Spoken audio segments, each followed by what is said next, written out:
Hey horror fans, happy Christmas once again. And on this video I'm going to be doing a non-spoiler review of The Advent Canada, which is a recent Shudder release. It originally got like a sort of a small release at Fright Fest this year, in August of all times, but it has now been made available on Shudder as a Shudder original, so it's quite easily available, and I think definitely has the feel of like a traditional Christmas style horror movie with a couple of nice twists sort of thrown in. So the premise is then the main character of the film, Ava, who's paraplegic, has been for a few years. She receives an Advent Canada randomly one day as a gift, and rather than it being the traditional type Advent Canada, it has all these games to it. So each day there's a different game or a different task, and she starts getting messages each day from the thing, and it sort of directs her what to do. But it's sort of quite random, where depending on what she does, it, like if she says a particular thing, or if she acts in a particular way, or if things develop in a certain way in her own life, then it can change what happens to her or what happens to someone around her. And you get a bunch of deadly games, there's rules, and obviously, as I said, it affects the people around her. You get a sense of her personal life, her relationship with her sister Stephanie, and just people around her, her everyday experience at work, her sort of experiences as a paraplegic. And as the film goes on, we sort of find out different things about her past, and we find out at one point what happened to her, because she wasn't always disabled, but we find out what exactly happened to her to like an accident type thing. But there's a bit more to it than just that. There's a further twist, and the film works in like her sort of disability, not just to the early scenes, but when you actually start getting into the game, and sort of the game sort of adds to her like personal life, and we see different sides to the character depending on what's happening. And I just watched it on stream, and I enjoyed it. I enjoyed this one a fair bit. I think it has a more sort of low budget. I mean, it is a European film. It's French-Belgian production, and it definitely has a bit more of a stylistic touch to it, a bit more of a subtle feel to it. It has quite a nice pace. I think there's some good use of colours, some good design to it. So it definitely has a flair and a more subtle type horror feel at times, although it obviously goes to some extreme places and some exciting places as well, and you do get some of the more traditional horror type moments.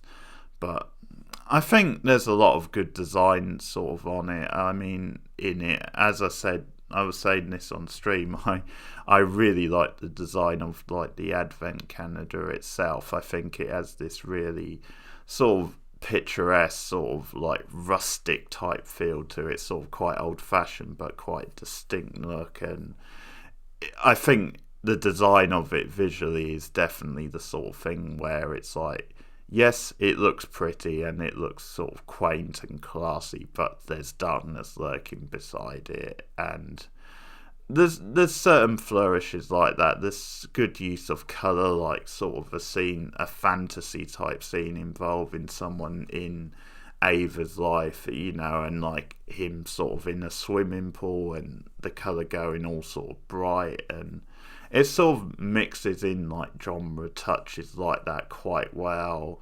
I think there's a couple of scenes where it feels a bit generic, or when like the effects let it down a bit. There are a couple of ropey effects where I think it just stands out that the budget is quite low. So that's one thing to say, because there's different things and different aspects to each game, and it does merge different things.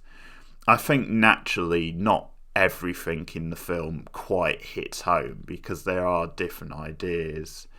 And I think there are one or two scenes that feel a little bit generic, a little bit maybe ropey and not on the nose, but it's a pretty consistent film. It holds it together quite well. I would say it'll benefit from another watch because there's sort of a lot going on, and I got the general sense of the plot and how it all ended up, but it's the sort of movie where it takes bits from different films. Like, Cindy was watching it with me, and she mentioned films like Wish Upon it and like Truthful Dare, and then it definitely takes elements from those sort of more mainstream type films, but it sort of puts its own spin on it and its own style. And I think in the end it's a little bit more disturbing than those films. It definitely goes to darker places in those films, and it sort of helps that you've got this relatable, very grounded, like, central character. And the film does a good job in the first few minutes of setting up, like, the experience of a paraplegic person, how often they can be, like, deemed almost invisible and just taken for granted in society, and how awkward she is with certain people she comes across, like this character she meets in like the swimming pool at the beginning, who sort of appears to like her at first, like flirting a little bit, but then is a bit like stereotypical, kind of jerky, and overlooks her. But then there's actually a twist to his character later on because he does reappear, and there's some good stuff with that, with like supporting characters where they do surprise you and they are like twisted and they sort of get drawn into the game. But it's a very grounded film in the first few minutes, and that does a good job of building things up quite nicely. Because I also like the relationship with her sister Stephanie, because Stephanie is like the more kind of out there, sort of fun-loving, sort of flirty type one, but she's not overdone in that sense. It's not like she's totally shallow or anything, and you can see that she cares about her sister Ava, and they definitely have quite a good dynamic as like sisters, and there's some good supporting stuff going on and parts in her life, and the film does a good job of working in her like physical disability and her sort of personal life, and of revealing stuff from the past. It's a very non-linear film, I think, as well, because of the nature of it, with all these different games, it has rules and it defines the rules very well, and it's a good cryptic sort of like mystery blended with horror, and let's not make no mistake, it goes to very dark and disturbing places. Now, I'm not going to give spoilers away in this, but at times it is very extreme and uncomfortable, and yeah, when it's dark, it's very sort of dark. There are one or two moments where it's sort of, there's moments of like subtle comedy as well, sort of black comedy, but it's sort of a mixed bag in what you're getting in style and like the tone of it. But it has a good atmosphere. It has a good like build up of dread and tension. As I said, just one or two moments I think let it down a little bit, partly because of the budget and partly because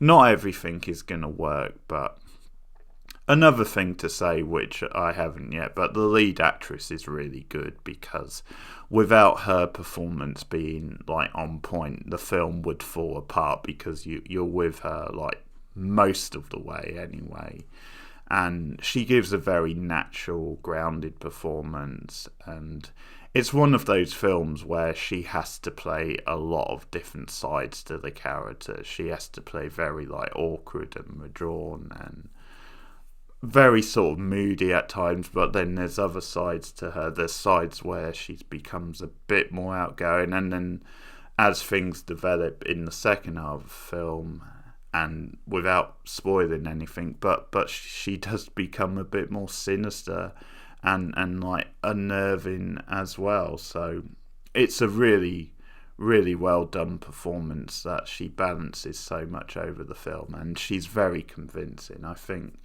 you're in her headspace from the start, and you want to follow her journey, and you care about her, so that sort of creates stakes. So I'm giving it a thumbs up. It's not perfect, but I think it will benefit from rewatches, and I could see it becoming like a cult sort of gem that people might rewatch over the festive season in years to come. But it has a lot going for it. I think there's some enjoyable horror moments. There's a good solid mystery going on, little bit of style, and a really interesting, likable lead character.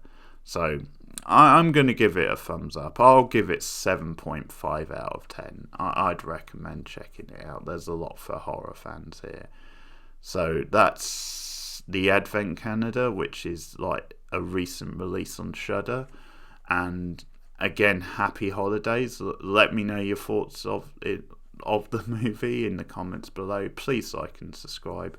Share me out on social media. Don't forget you can also support the channel now with just throwing me a little bit of money my way a month, as little as $1 a month on Patreon. So that's patreon.com/board now. For listening. Take care.